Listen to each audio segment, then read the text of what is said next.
話を聞いてるんです。その辺ちょっと。Wanted to ask you guys a bit about your ethnic backgrounds. Michael, first of all, one of your parents is Caucasian, but you were raised in like a black community. No, I was my family. Okay, my father's black, but is also Native American too, African and Native American descent. My mother is white, of various, American hybrid, Irish, German, French, Italian, just about everything. And well, my parents, I was born in 1966. It's a time of great racial tension in America. And when my parents got together, conceived me, they didn't get married. My father had already had other kids and was separated from his wife at the time. They lived on two different sides of the country. And my mother, when she was pregnant, she was going to have to move back in with her family in order to raise me. And my grandfather on my mother's side was a straight-up racist. And he never would have given me a chance out of the box. So she gave me up for adoption. And I was raised, I was adopted by parents of Finnish descent, Finnish American. But they also adopted other black children. So it was a family of adopted kids. And then when I became about 22 or something, I went on a search to find my birth parents because I didn't even know their name. And I found both my parents, the black side of my family and the white side of my family. And when I met my father's side, the black side, I met my grandmother, and she was raised by her grandparents. Her grandmother was a slave till the time she was 12. And her grandfather was a Seminole Indian man who lived a traditional lifestyle. So I have these two opposite sides. Like one side is white, even of very racist descent, the other side is black of slave and traditional Native American descent. And but I didn't grow up knowing any of this. This has all been a journey for me, and it is still a journey. Trying to understand who I am and where I am, both as an individual, but also as a person in the whole world, citizen of the world. Where were you brought up? I was brought up in California, in Northern California. What part? And I grew up in a lot of different places. I was born in Oakland. My family lived in Berkeley until I was about 5, something like that. Then we moved up to Davis, California. My father was teaching at the university there. Then we lived for a year in Canada. Then we came back from there. And then as soon as I was finished high school, I moved to San Francisco. ロノの方はなんかチャイナタウンにいらっしゃって、それからなんか黒人の学校に通っていたという。黒人の学校のタウン？わかんないんだけど、そう黒人になるためだ。地区の学校なの。He was asking about Rono. He was saying, you apparently grew up in Chinatown. And he said you went to a school for blacks. And I said, what's a school for blacks? Is that a way to learn how to be a black guy? Yeah. What exactly is the key to this mystery? Or maybe you can I grew up in Chinatown. Well, I was born in Hong Kong, and my family came out to America, because of communism and all that. And so, growing up in Chinatown, there was I went to the traditional Chinese school, and my brother at that time got involved in gangs, Chinese gangs, and we had to send him away when he was 13. We sent him away? What do you mean?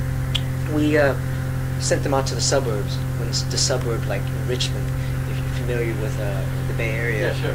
We sent them out to the Richmond district, where to the Richmond district in San Francisco. No, in Richmond, California. Richmond, California, like San Pablo, Oakland. Yeah, but what a great place to get away from the gangs. No, back then it was nice. Back then it was. I see. Back then it was the suburbs. It was away from everything, and that's where my brother was at that time. So I used to visit him all the time. And meanwhile, we just had to move out from Chinatown because it was just getting too bad. And my sister was hanging out with a lot of the gangs. I was hanging out on Broadway and Big Al's, video machine games. Just all these areas where everybody hung out. So we moved out to an area where it was just developing. It was like near the Excelsior, call it Silver Avenue. And meanwhile, we were bused to schools that was kind of mixed, but it was right in the heart of Double Rock, where it's near Hunters Point. Yeah, you're saying that. Yeah, and you were bused out there, right? Yeah, I was bused out there, and I was actually around that neighborhood. So from there, I grew up with black folks. I mean, even in Chinatown, there was always black people, Hispanic. There was always a mixture of people. So I got involved also in Filipino gangs, But I always identified with black folks because it was something that I always felt like they were close. I mean, it was something that I was expressing that they understood. It was a language that it was unspoken language that they understood, and I understood. So that was my upbringing. どうですかその辺は。その辺はいいです。で、ランゲージ・オブ・バイオレンスって曲があって、そこでここで分かりやすいかな。これそうです。The first day of school was always the hardest というふうなプリントアウトされてコンサートで言ってたんですけど、それはやっぱり2人とも実感してたことなんです。In the language of violence, as he said, the first day of school was always the hardest. Is that based on actual experience or actual? That song is not really based on a specific event, but it is, you know, based on really what happens in everywhere in the world, not just in schools, but how in order to make somebody feel bigger about themselves, they try to find a victim, you know, to act out on. And the way that you create a victim is like it's really hard to go and hurt a human being, but if you reduce them to an inanimate object through your words, then you're not hurting a human being anymore. So that's really what that song is about. It's about how language is used to perpetuate violence. And so while it's not about any specific event, I've seen that event that takes place in the song take place a number of times in different contexts. In the song, it happens to be a situation where somebody is accused of being gay and they're beat up because of that, killed because of that, and they go into prison. Suddenly there's somebody calling him faggot, taking advantage of him, you know.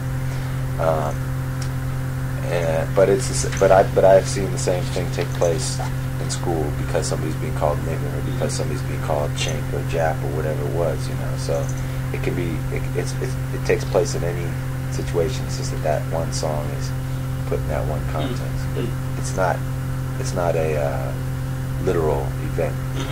Right. 特に一つの出来事があったわけじゃないけど、なんかこうもっとこう広い意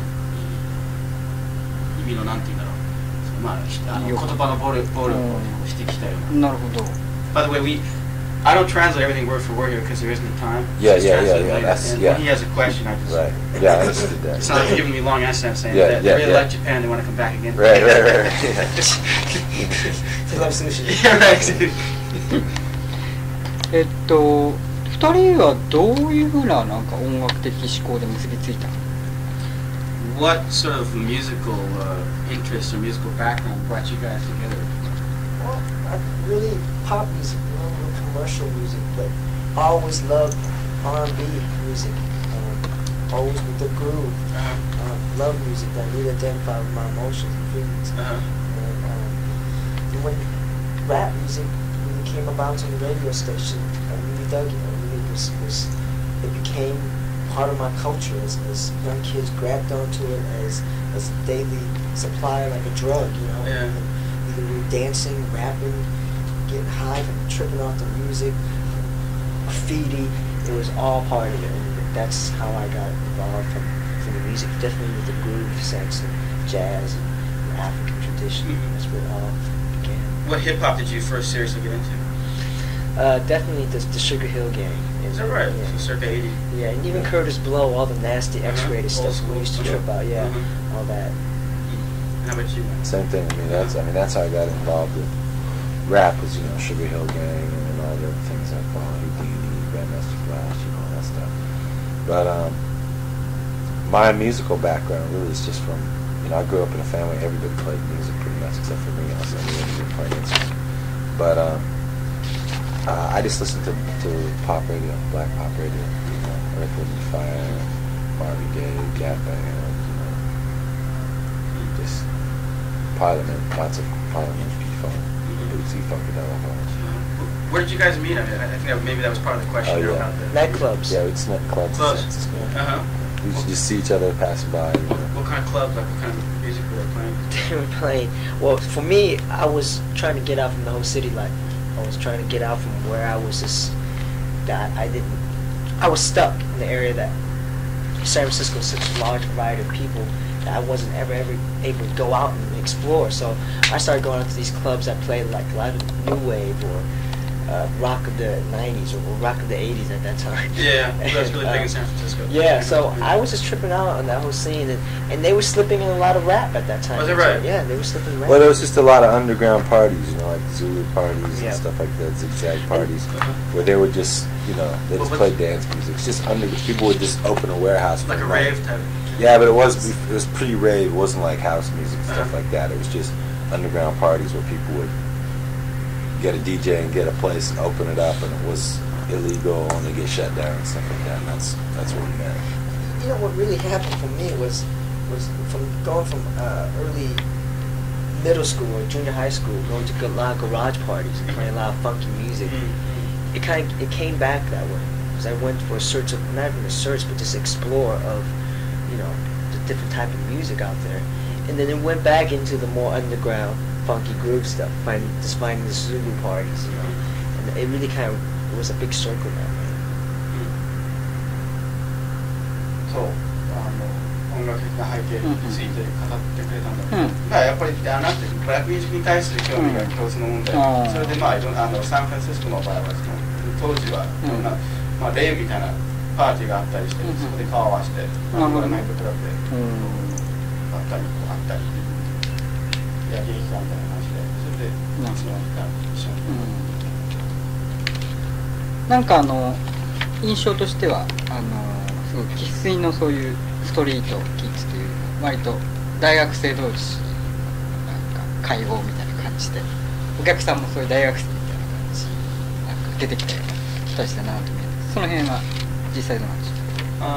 Another thing that seems to another element that kind of separates you from the rest of the hip-hop community, you thought was like watching the show, it seemed kind of like a college type crowd, and you guys seem like sort of I guess come across like college types. Anything to comment on that? I'm not a college guy. I went to college for 2 years and left. I had a basketball scholarship and I played for 2 years. I got really disenchanted with the whole thing. Left to start doing music, had a son.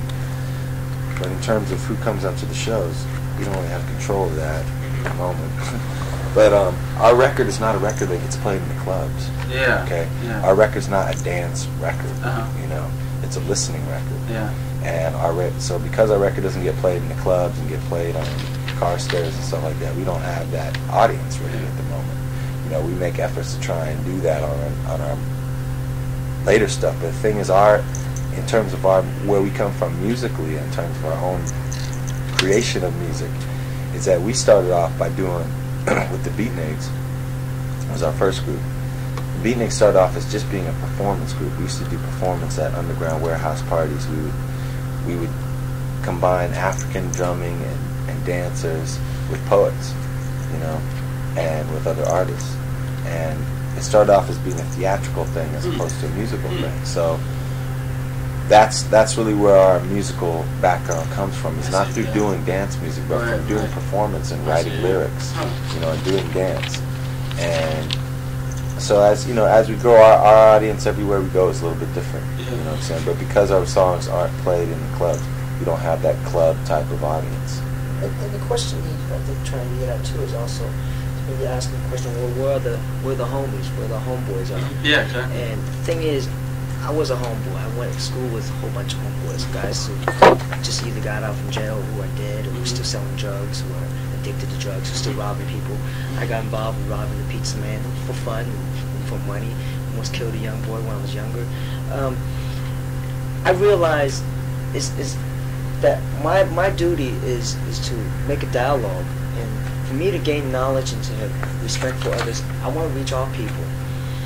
Yes, the bottom line, when I get home, I pay attention to all my friends back at home that needs the help or needs the guidance, or at the same time I need the dialogue with them. So I am focusing on them in a daily basis when I get back home. And when I'm out in the world, I'm able to see different things. In Australia and Europe, there's no guns, there's no violence. People don't kill each other because you stepped on my shoe or you looked at me weird. Yeah.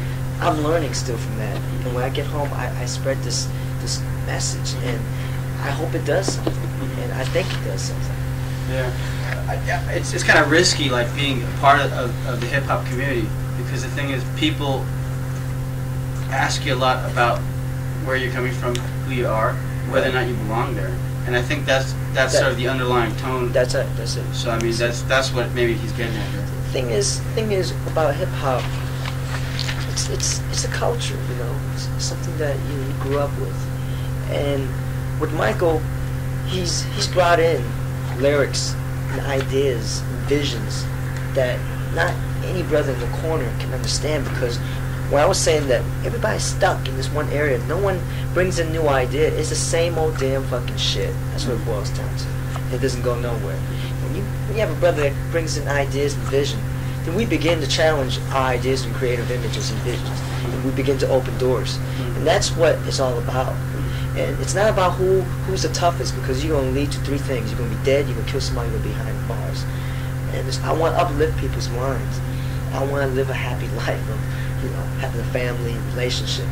You know, the third thing is out of style. Yeah. I'm not into that trend.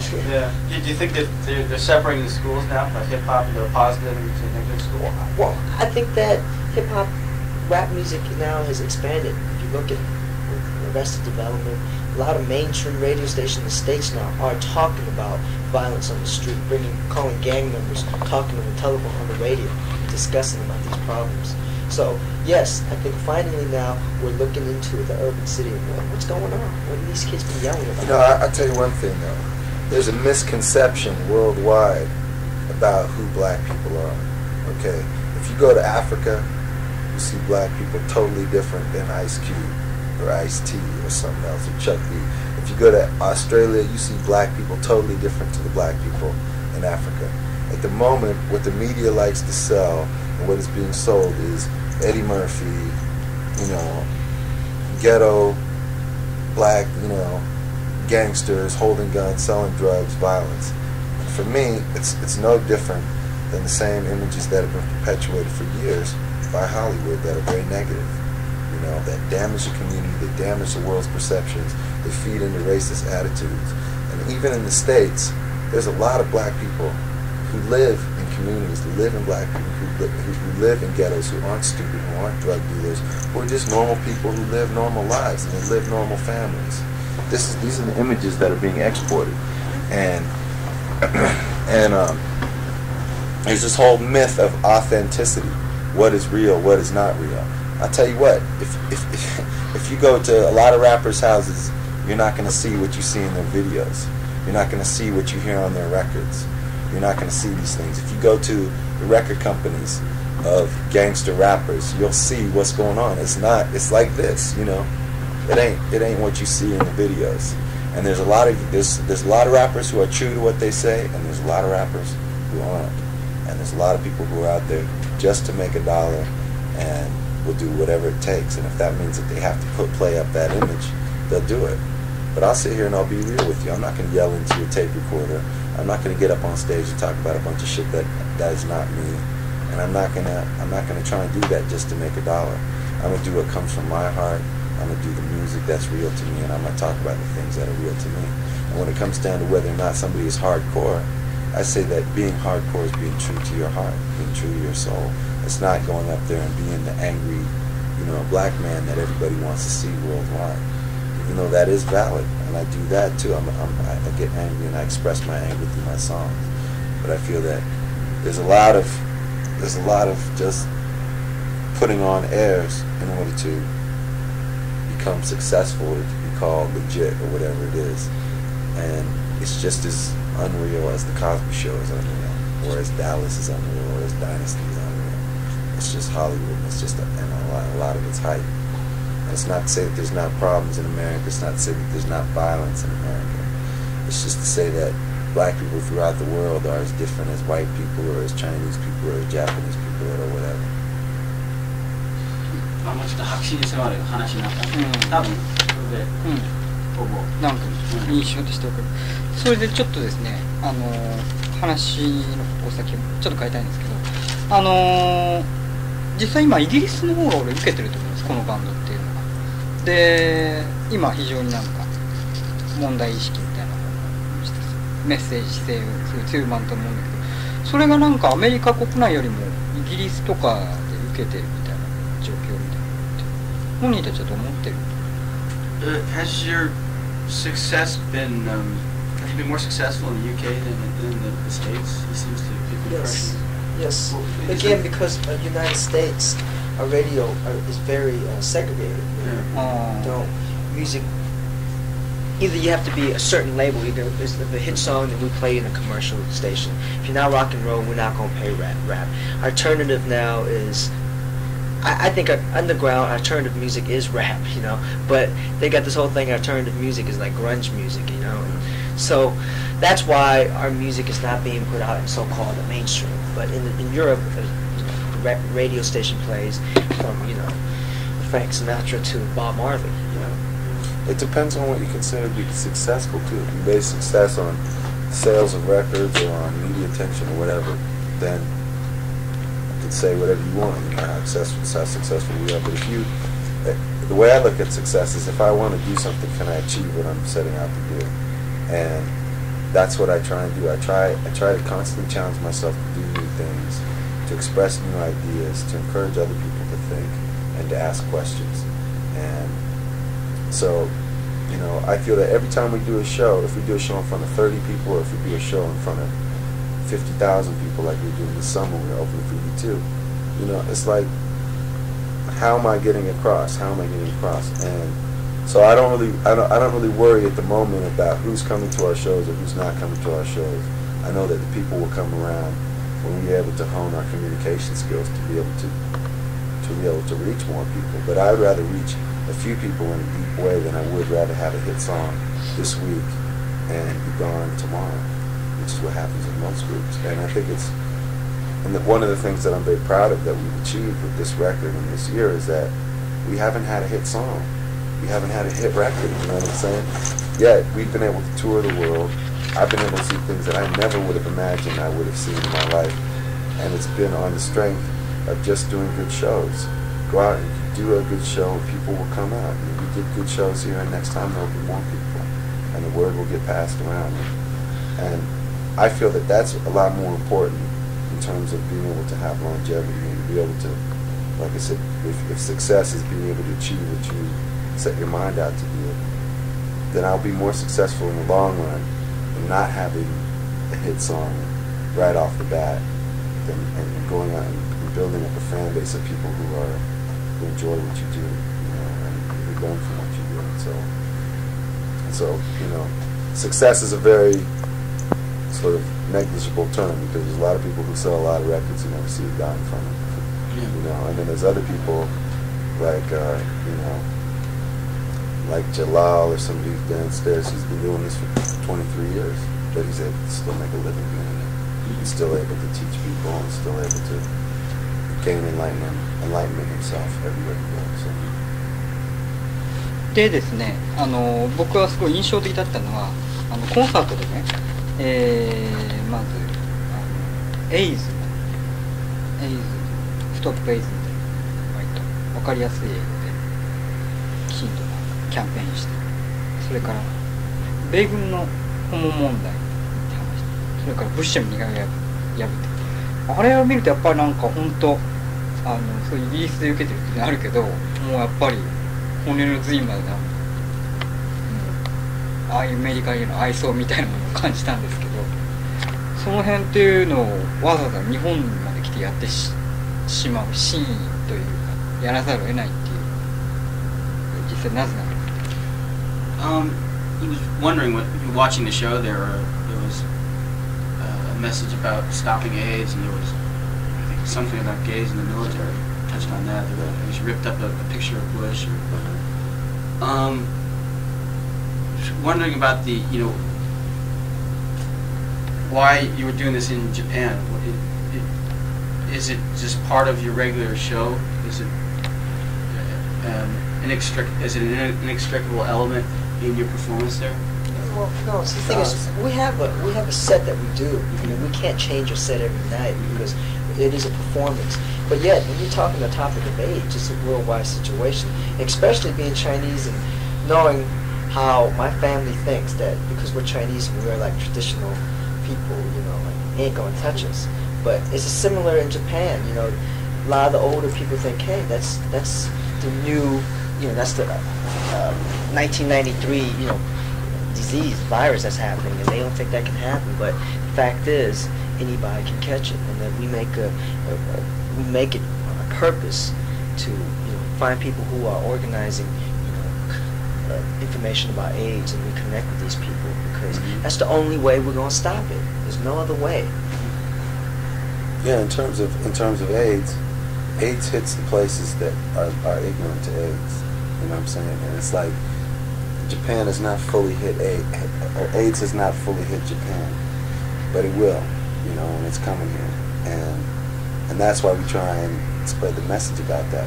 You know, we do work at home. We work with the Prevention Point Needle Exchange Project in the Tenderloin. We work with a number of AIDS groups because our communities are the ones that are being hurt now. You know, the gay community's got it tightened up. The black community, Latino community, the Asian community are the ones who are being devastated at the moment. You know, so that's why we talk about that.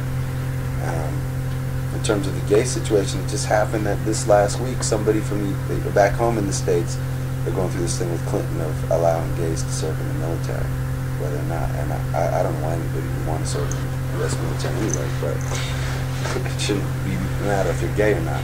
But in the south of Japan, there's an army base, U.S. military base, where somebody was killed. Yes, an American serviceman was killed because he came out. You know, and I think that this is one thing that has to do with the song language of violence.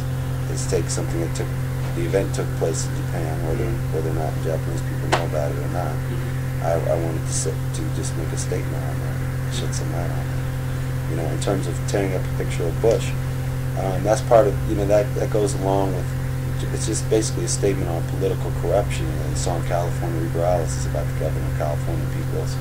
I also tore up a picture of Takeshita, you know, right after I tore up a picture of Bush, because, you know, I think that it's time that, you know, young people especially need to begin to seize the power. And it's like I was saying, I don't feel it's a matter of education so much as it is a matter of inspiration. You know, having inspiration. It's just symbols. You know, it's fun, it's symbolic, and I try and put everything that I do when I go on tour into the context of the environment that's here. So when we were here earlier, last couple of days ago, we went to this condominium store and talked with the people there about what's happening with the AIDS crisis here. Talk with people here on the street about what's happening with jobs and the economy, because we've gone through it in the States. We had this economic boom, and then next thing you know, everybody's like wondering, is my job going to be safe?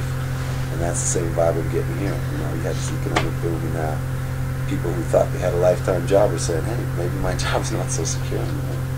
You know, so I try and suss out whatever the vibe is in the community that I'm at, and try and relate it to what I know from my experience back home. Except for a lot of the, of course, government leaders who the economy does not affect them because of their job. They're secure. ちょっとじゃあもう一問欲しいんですけど、あと2問ありました。メッセージとしてスクリーンが後ろにやってよく流れてて、詩の中にもあるんですけど、This is the silence っていうメッセージが流れてきて、This is the silence。なんかそれは結構割と心動かされるというか、すごい人をなんか応援するみたいな、虐げられてる人を応援するみたいなものがあって、結構私は感動したんですが、そういう割となんか優しさみたいなものっていうのを僕はヒップホップリシーに感じるんですけど、そういうのは今ラップミュージックとか今アメリカのグランジミュージックとかにはないものですよね。そういうものはこれからやっぱり広げていけるものでしょうか。そんなこと今更そんな優しいこと言ってらんねえよっていうのがなんか主流のような気もするんです。On the screen there was the, I guess you read slides. Okay, yeah, there was like, death is silence. Death is the silence. Death is the silence. But he notes that a lot of the messages seem to be to encourage those who are oppressed or down, and get back up again. And he thinks that's what separates you from the rest of the current pack now, is that sort of positive message that people got to keep on going. Maybe the mainstream in hip-hop isn't concerned with that, and maybe the mainstream in grunge isn't concerned with that. But you guys seem to have a message of, looking out for your brother. 最後の何だったっけ、質問の。だからそういう優しさみたいなものっていうのはあんまりメインストリームにないような感じがするんですけど、それはメインストリームになるものなのかっていう。 Do you think that your positive message is something that can become the mainstream and not the future? Yeah, I think so, because I think what it is a matter of is being able to hone your communication skills. It's like if you listen to our first record with the Beatniks, it's very avant-garde compared to what we're doing now. And I say that what we do now is avant-garde compared to what's happening in the mainstream of rap or in the mainstream of just popular music, But what the challenge is to be able to get into, because we are working through pop music, to get into pop music, but on our terms, you know what I'm saying? Rather than just go in and say, oh, let's hire Joe Blow producer and make this track and then just put some goofy love messages on it. I don't want to do that. I want it to be on our terms that we come to it. And so that means rather than trying to just come overtake where everybody else is, it means trying to build up a base of people who support what we do, and also try and make our move to reach people that are outside of our base, and like we toured with Arrested Development this summer, and I think Arrested Development is really good at that. And I think that as we grow within the music, not within the lyrics, but within the music, and get music that can be played in the clubs, can be listened to at home on headsets, it could be played in cars at the same time, then we'll be reaching more people on a broader base. But like I was saying before, it's more important for me that I reach people deeply than it is to reach everybody at once at first. So we make an effort now to just really work on the music, good dance music, good lyrics. At the same time, though, when we started the album, we didn't know about the technology. Right. I've personally always identified with dance because I've loved dance. Dance is my way of escaping. It's been my best friend. But in the mainstream society, it's really strange. You're sitting here in phonogram office, and it's beautiful in here, a lot of money, and I don't know how many acts they had to make up. But I look at like a guy like Shinehead, who he really introduced reggae, chat, and it didn't do. When you think about it, it did well, but it didn't do well. Why did Shaba become so big? Well, some executives and somebody said, well, we need big titties, we need big girls to shake. I don't want to ever do that. I really want to keep true what I feel in my heart, and it's not to present, women with bikinis and G-strings, and it's definitely about passing the message along. With Jalal, I've learned so much from him, just a couple of days that we spent together, and that's what it boils down to, because we've been stripped of our history and a lot of information in schools that we were taught in a way that you look at it now and go, hey, it's not the way it was. And a lot of young people are craving, they're searching for more information. They're getting a lot from hip-hop music, and there's a lot of guys out there saying the wrong fucking shit. That's what it boils down to. And it's not their fault, but it's up to us to go, hey man, look, what you're saying, there's the other side to it. Where you at? Why you're here? Because there's people before us that laid the path for us. So that's what our vision, that's what we need to do. Who's this Jalal? Jalal from The Last Poets. Oh, he's downstairs. He did the show with us last night. Is that the last right? couple nights. We've been touring with him. Yeah. I see. You thought he was some guru, Jalal. Yeah. Some guru, some Buddhist stuff. No. Jalal from The Last Poets. He's just, the originator of rap. Yeah, right. In terms of passing it on from African oral tradition into American street tradition. Yeah. じゃあ最後に1問。 Just one last question. すごいこれでヒップホップ意識が成功してね、ブッシュはすごい嫌いみたいなんですけど、なんかもう民主党からなんかやっぱりキャンペーンの政策キャンペーンの音楽担当みたいな風なことを言われたりしたらあなたたちどうしますか？クリントンなら受けますか？ You made the statement there against Bush, but like, let's say if you were actually asked to become part of, say, like a Democratic campaign of any level, what would you do? I turned down the Clinton campaign 3 times. Oh, really? They sent me three faxes from a local campaign, from the state campaign, from the national campaign, to endorse Clinton or to do a concert. I turned it down all 3 times because I don't endorse candidates. I endorse issues. I fight for issues, but I don't believe in representative democracy the way it is in America. I don't, because I believe that we should, like, for my people, African people, for Native American people, we always live through consensus. It's like the community decided what was the right way to do things. And that's how the communities live for hundreds of thousands of years. And I don't believe in some of the people vote for one guy and then he represents this whole district and he doesn't even really have to be accountable to everybody.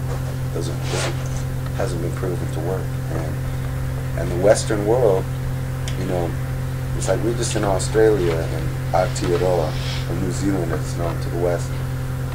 There are places where the indigenous people still live and still have their culture. Even though they've had their land taken from them, they're fighting today to get the land back, and they're fighting today to continue to make sure that their roots and culture are passed on. And just as a small example, well, first of all, there's no place in the world where black people have ever gone and taken over where white people live. But there have always been battles between indigenous people wherever there is, but never has there been a battle against Mother Nature. And right now we're at a time where in Australia you can't even go out in the sun without putting on tons of sunscreen because you can get cancer. And it's because we've destroyed the ozone layer, And today we're at this battle. We've been in this battle with Mother Nature, and it's because our systems work that way. The system of capital, the system that we have in America is one that consumes and destroys. It's a predator system, and I don't believe in that. So if it comes to endorsing a candidate or endorsing a political party, endorsing the political system, I don't believe in it. If it comes to voting, I vote because I live in 1993, and I have to do what it takes every day in every way.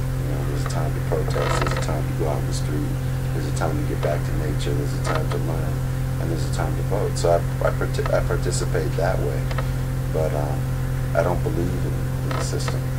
Everybody has to figure out what they have to do here. If you can go help Clinton, that's fine, but I'm not going to believe in that one man in the White House is going to change the crack corner. My buddy's going to stop selling drugs, and and that's not going to stop. They're going to still be people still using drugs. It's the same thing that's still going to happen. So I'd rather pay attention to myself where I can go. Shit, I can call my friends right now. I can go to the house, go where it is, where it's all happening, and go talk to them. That's more effective. I'm not going to see Clinton come down to Double Rock or Sunnydale, Geneva Towers, and knock on someone's door and go, hey man, I got a great plan for y'all. Ain't going to happen. So everybody has to do their own thing, and I don't know what is right, but what is true is right. ありがとうございます。Good questions. いや、 Good questions. すごい感動しました。今 So it was great. What is he a student or full time? He's a full-time worker for the magazine. Oh, Yeah, he's Next issue. Next issue. This magazine is one of the most credible ones in Tokyo, I think. Most They always popular do good. music magazine. So Yeah. you've been working with the magazine too? Yeah, I've been doing this for about 12 years. I'm a freelancer though. I see. Yeah. You've been doing this for 12 years? I have. Yeah, I've been doing the interpreting for the magazine. Oh, great. Yeah. Got a collection of about 500 interviews at home. That's It's a lot of fun, yeah. What made you come to Japan? I was a Japanese major back at Berkeley. Oh, yeah, Yeah. UC Berkeley? Yeah, so I What is pizza? Place is scary. yeah, well that's what brought me out here anyway. Studying back there. So. Hey man, you utilize your skills. A lot of people are just still working. They don't know. Well, things I did because I liked it. Yeah. I didn't You come had a out passion. here. Yeah, I thought I would just come out here, teach a little English, make a little bit of money, and have a good time. But Right. you know, you kind of get caught up in the economic miracle here, and one thing leads to another, and you start working more than you wanted to. Yeah. But it's fun. It's great. I got a friend, somebody who I haven't seen since he was about 8 years old, who came to our concert the other night, and he's doing the same thing, teaching English out here. He came out here once for a year, then he came back, and he's just been here for a couple of years. Have a good time. Just going with the flow. And just inspired, you know what I'm saying? Like he wasn't really inspired back home. Just uninspired. Yeah, it's funny. I mean, you have so much affluence and so much choice in America, and yet I don't know why, but when you're brought up amid that, you tend to burn out after a while. You say, I don't need this anymore, and then you go out and looking for something else. I mean, life's a lot easier back in Marin than it is here, but it's a lot more fun here. What can you say? Has your family been out here? Oh yeah, sure. Yeah, well, I'm married and have kids here now, so. Oh yeah. Yeah. Cool. I have my family come out here and see me and stuff. Right. How many kids do you have? 2. I got 1. Was that right? He's 5.5. Must be tough to go on the road and leave them It is. It's really hard. Yeah, especially at that age. I mean, especially in, he's growing up in San Francisco. Well, I leave the kids at home on a Sunday, and I catch shit for a second. Imagine. I can imagine the kind of flack you get when you come back home. Yeah. Well, anyway, we better get our photos out. We've got other people waiting. Just a couple of rolls downstairs. Yeah. Right. Okay. You got any message for the camera? You want to tear something up for the camera? Or? Any ideas? Any icons to destroy? I don't know. I don't know. Maybe if you got something just ready. I don't have anything ready. Want me to carry this out? How about Mick Jagger? Well, look, during the concert, you were jumping on Michael's back, yeah? I just did one at first. You did it earlier on, yeah? Earlier, photography told us to do that. Damn. Alright, let's go to...